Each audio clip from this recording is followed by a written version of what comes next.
कि हमारा 80,000 60,000 विधानसभा में जब चमार बिरादरी का वोट है और प्रत्याशी को 20,000 वोट मिला तो 40,000 ईवीएम खा गई। तो ईवीएम पे काम करो, अन्य पार्टी में चले गए तो बेस वोट पर ध्यान दो, अगर वह अन्य शहरों में चला गया वोट डालने नहीं आता उस पर काम दो, उस पर कोई काम ही नहीं। तीनों चीज में एक चीज पे तो काम करना ही पड़ेगा।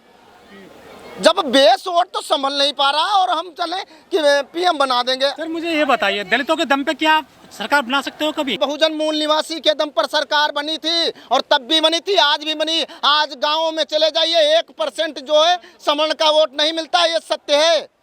1% भी अगर वोट मिलता हो तो बता दो, आप प्रत्याशी ने कितने खड़े कर दो। और मैं सबसे ज्यादा मंत्री बने थे 2007 से 12 तक, तो सबसे ज्यादा मलाई भी उन्होंने ही खाई है। चमार कौन सा अमीर हो गया, पासी कौन सा अमीर हो गया? अरे भाई सोशल मीडिया पे बना दो। लेकिन सतीश मिश्रा साहब ने तो ब्राह्मण सम्मेलन किए थे ना जी, सतीश मिश्रा साहब ने ब्राह्मण सम्मेलन किया था जी। फरसे ने पूरा वोट को सफाया कर दिया।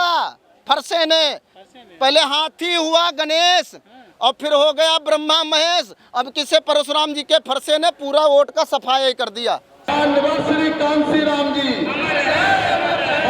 श्री कांसी राम जी।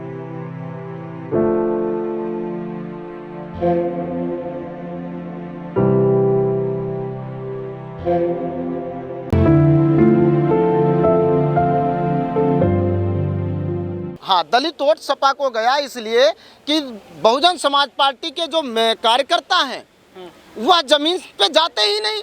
बहन जी ने क्या नारा दिया था, हर पोलिंग बूथ को जिताना है, बीएसपी को सत्ता में लाना है। एक भी कोऑर्डिनेटर, एक भी विधानसभा, एक भी जो है जिला अध्यक्ष, एक भी जिला सचिव को बता दो कि बूथ अध्यक्ष का वो 4 बूथ अध्यक्षों के नाम बता दे। वो तो रसीद काट रहे हैं आजकल खूब। अरे जी, रसीद काट रहे हैं, अपने पास से पैसा दे रहे हैं। 70% अपने पास से पैसा दे रहे हैं, किसी के पास रसीद काटने ना जा रहे। अच्छा, इस गरीबी में जो 300 की मजदूरी करके आ रहा है वो 200 रुपए की रसीद कटवा रहा है। 30% रसीद काटी जाती है जो अमीर लोग हैं और 70% ये पद के लिए अपने पास से पैसा दे रहे हैं। सच में धांधली हो रही है। बिल्कुल, ये बहन जी का जो ये भी गेम है ये भी फ्लॉप जा रहा है, ये लोग फ्लॉप कर रहे हैं। जब 2022 में रिजल्ट आता उसके बाद में बहन जी ने कहा था कि मुस्लिमों ने हमें वोट नहीं दिया, दलितों के लिए तो उसने ऐसा नहीं बोला। दलित वोट भी खिसक गया सपा में, बीजेपी में। हाँ, इस मैं बयान से मैं समर्थन नहीं करता हूँ बहन जी का, क्योंकि मुझे बहुजन समाज पार्टी से प्यार है, अपनी लीडर से प्यार है, मगर मैं गलत बात का साथ नहीं दे सकता है कि मुस्लिमों ने साथ नहीं दिया। अरे भाई, मुस्लिमों की तो हम बात कर लें, हमारा बेस वोट चमार ने साथ क्यों नहीं दिया? चमार जाटो भी साथ नहीं दे रहे। नहीं, तो फिर वोट किसके आए? बीएसपी के पास ही। बीएसपी के पास 10-11%। ये मिलजुल करके आए, सबके मिले हुए हैं। मैं कहता रहा हूँ कि जिस विधानसभा में, हर एक विधानसभा में ऐसी कोई विधानसभा नहीं जिस विधानसभा में 40,000 से 60,000 80,000 तक चमार वोट ना हो और प्रत्याशी को मिले 20,000 वोट। हमारा जो बेस वोट है वो किसी पार्टी में न शिफ्ट हुआ है न शिफ्ट होगा, वह अन्य शहरों में शिफ्ट होगा, अन्य शहरों में शिफ्ट हुआ है। और बहन जी कभी भी बीजेपी की बी टीम नहीं हो सकती हैं। हाँ, मैं इतना जरूर कहूँगा, जो लोग कहते हैं ये सपा के कहते हैं, अन्य पार्टियों के भी कहते होंगे, वो उनका काम कहना, क्योंकि विरोधी पार्टियों को जो है गलत साबित करना हर किसी को आता है, उसमें कोई ऐसी बात नहीं है। हम भी कह देंगे कि फला बीजेपी की टीम है या वो बीजेपी की टीम है, उससे कोई हल नहीं निकलने वाला। आखिर हमारा वोट बैंक जा कहाँ रहा है, हम हार कहाँ से रहे? हम बसपा की बात करते हैं, हम सपा की बात ही नहीं करनी है। हमें बसपा की बात करनी है। हम बसपा हार क्यों रहे हैं? हम 30% से आज मान्यवर कांसी राम का लगाया हुआ पेड़ सूखा जा रहा है। 2024 में अगर ध्यान नहीं दिया गया तो ये पेड़ हमारा खत्म हो जाएगा। हम उसको सींचने वाले जो हमारे जो सही कार्यकर्ता हैं, जो जमीनी कार्यकर्ता हैं, उनसे हमारी नेता नहीं मिलती, ये लोग मिलने नहीं देते। आज आपकी नज़र में वोट कहाँ गया, सपा को या बस वो सपा को या बीजेपी को? सपा को वोट गया। आज हमें 15 दिन हो गए हैं बहुजन समाज पार्टी प्रदेश कार्यालय पे अपना पोस्टर लेकर के खड़े हुए। कोई भी बहुजन समाज पार्टी का कार्यकर्ता कोई भी पूछता नहीं क्यों खड़े हो, क्यों नहीं खड़े हो। कल बहन जी के हम आवास पर भी गए थे तो आवास की सिक्योरिटी ने कहा कि भैया हम मजबूर हैं, यहाँ पर नहीं खड़े हो सकते हैं। तो हम बहुजन समाज पार्टी को कहना चाहते हैं कि हमारी विधानसभा बालामऊ पड़ती है, ऐसी सारी विधानसभाएं हैं। तो हम ये हरदोई हरदोई में बालामऊ विधानसभा में है, उसमें 75,000 हमारा जो है जाटो या चमार बिरादरी का वोट कह लो बेस वोट है। उस बेस वोट में प्रत्याशी पासी समाज का प्रत्याशी है और वोट कुल टोटल मिले 45,000।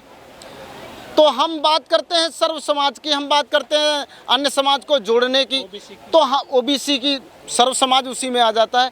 तो हम कहते हैं अरे हमारा बेस वोट जो चला गया वो कहाँ चला गया। 175 से ज़्यादा, सर्च कर लेना, जिसको गलत लगे वो सर्च कर लेना, 175 से ज़्यादा उत्तर प्रदेश के अंदर ऐसी सीटें रहीं जिसमें प्रत्याशियों को 20-20 हज़ार वोट मिले, जहां पर हमारा बेस वोट है 40,000, 60,000, 70,000 और उस वहां पर प्रत्याशी को 20 वोट हज़ार मिले। तो हमारा बेस वोट गया कहाँ। इसकी वजह क्या मानते हैं? इसकी वजह यह है कि हमारा जो 2007 में, थोड़ा सा विस्तार से बताना चाहेंगे, 2007 में हमारी पूर्ण बहुमत की सरकार बनी थी। उसके बाद हमारे लोग धीरे धीरे अन्य प्रदेशों में जाने लगे रोजी रोटी के काम के वास्ते, वह अब वोट डालने आते ही नहीं। अच्छा, ऐसी कोई विधानसभा नहीं है जिस विधानसभा में खाली मैं एक समाज की बात करता हूं, तो हमारा जो पोस्टर है उसमें भी यही सारी चीज़ें लिखी हैं। मान्यवर कांसीराम साहब को देख करके तो बहुत गर्व महसूस होता है, उनका नाम सुन करके गर्व महसूस होता है।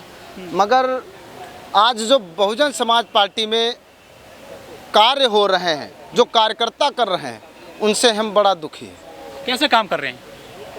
अगर वो सही काम कर रहे होते तो हम एक सीट पर नहीं होते, हम 30% वोट से 10% पे नहीं आ जाते। पिछले साल आज के दिन यहाँ पे लाखों की भीड़ थी कांसीराम जी की पुण्यतिथि पर, लेकिन आज चंद लोग आए हैं, सैकड़ों लोग आए हैं। हाँ। आखिर यहाँ पे आज भीड़ क्यों नहीं आई इतनी, और बहन जी भी नहीं आई हैं, जबकि चुनाव आ रहा है 2024 में। हर पार्टी चुनाव में काम कर रही है, चुनाव को लेकर, 24 को लेकर। और जो राहुल गांधी भी जो है भारत जोड़ो की यात्रा कर रहे हैं, वो बहन जी केवल ट्वीट कर रही हैं। बहन जी केवल ट्वीट कर रहे हैं, हमारी जो पार्टी को नीचे पहुंचाने में वो यहाँ पर सारे लोग इतने समय मौजूद हुए हैं। इनकी कमी है, टोटल इनकी कमी मैं देता हूँ। हमारे लोगों का मनोबल गिरता जा रहा है। अगर हमने 2024 से पहले हमने अपने लोगों का मनोबल बढ़ाया नहीं तो हमारे लोग जो है टूट जाएंगे, जो बच्चे खुचे वो भी चले जाएंगे। ये सत्य। मैं नेता बनने के लिए नहीं, या नेता बनने के लिए जितने इंटरव्यू दे रहे हैं वो चापलूसी कर रहे हैं। खाली हम सोशल मीडिया पर पीएम बना सकते हैं, सोशल मीडिया पे अब सीएम बनाते हैं। अरे ज़मीन पे बनाने के लिए ज़मीन पे जाना पड़ेगा, एसी से निकलना पड़ेगा बाहर, सच बोलना पड़ेगा। चापलूसी दलाली नहीं चलेगी। अब ये मान्यवर कांसीराम साहब जो पैदल चले थे, आज सर्वेश कुमार जी साइकिल से चलते। कोई भी एक बड़ा कोऑर्डिनेटर उनको पूछता हो तो बता दो।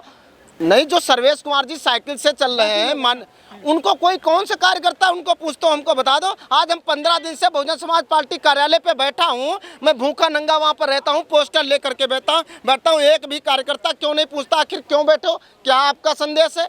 मेरे पोस्टर में 10/12 का मेरा होर्डिंग है, उस होर्डिंग पर सब कुछ लिखा हुआ। आखिर क्यों नहीं सच को पहचानते हो, क्यों नहीं सच को जानना चाहते हो, क्यों बीएसपी को यहाँ दर्द होता है। जब एक सीट हारती है तो ऐसा लगता है कोई एक अंग हमारे शरीर का कट गया हो, और इस बार हमारा सारा अंग छलनी हो गया। मगर इनको शर्म नहीं आ रही कतई।